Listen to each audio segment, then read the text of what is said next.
شروع کرتا ہوں اللہ کے نام سے جو بڑا مہربان اور نہایت رحم کرنے والا ہے۔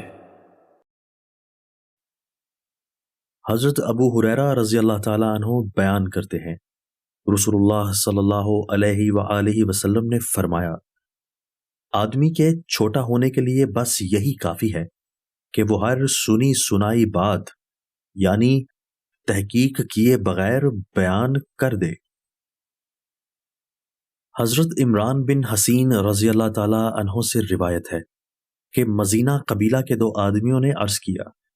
اللہ کے رسول، لوگ جو آج عمل کر رہے ہیں وہ اس کے لیے محنت و کوشش کر رہے ہیں، کیا یہ ایسی چیز ہے جس کا فیصلہ کیا جا چکا ہے اور پہلے سے جو تقدیر ہے وہ نافذ ہو چکی ہے، یا وہ اس چیز کی طرف جا رہے ہیں جو ان کے نبی ان کے پاس لے کر آئے اور ان کے خلاف حجت قائم کی؟ آپ صلی اللہ علیہ وآلہ وسلم نے فرمایا، نہیں، بلکہ یہ ایک ایسی چیز ہے جس کا ان کے متعلق فیصلہ ہو چکا ہے اور ان کے بارے میں نافذ ہو چکی ہے،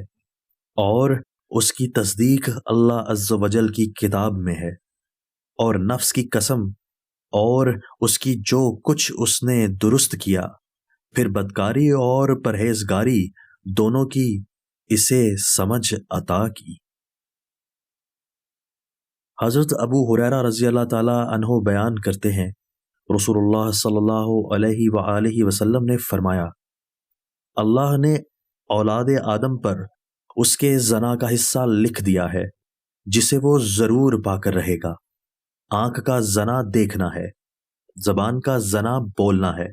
جبکہ نفس تمنا اور آرزو کرتا ہے، اور شرمگاہ اس کی تصدیق یا تکذیب کرتی ہے۔ اور مسلم کی روایت میں ہے، اللہ نے ابن آدم پر اس کے زنا کا حصہ لکھ دیا ہے جسے وہ ضرور پا کر رہے گا۔ آنکھ کا زنا دیکھنا ہے، کانوں کا زنا سننا ہے، زبان کا زنا بات کرنا ہے، ہاتھ کا زنا پکڑنا ہے، ٹانگ کا زنا چل کر جانا ہے، جبکہ نفس تمنا اور آرزو کرتا ہے، اور شرمگاہ اس کی تصدیق یا تکذیب کرتی ہے۔ دوستو، اللہ تعالی ہمیں ان احادیث مبارکہ پر عمل کرنے اور اپنی زندگیوں کو سنوارنے کی توفیق عطا فرمائے۔ دوستو، اچھی بات پھیلانا بھی صدقہ ہے۔ ہمارے چینل اسلامک اردو پاکستان کو سبسکرائب کیجیے، لائک کیجیے، اور ہماری ویڈیوز کو دوستوں کے ساتھ شیئر کرنا مت بھولیے، اور ہاں، کمنٹس باکس میں اپنی رائے کا اظہار کیجیے۔ آپ کے تعاون کا شکریہ۔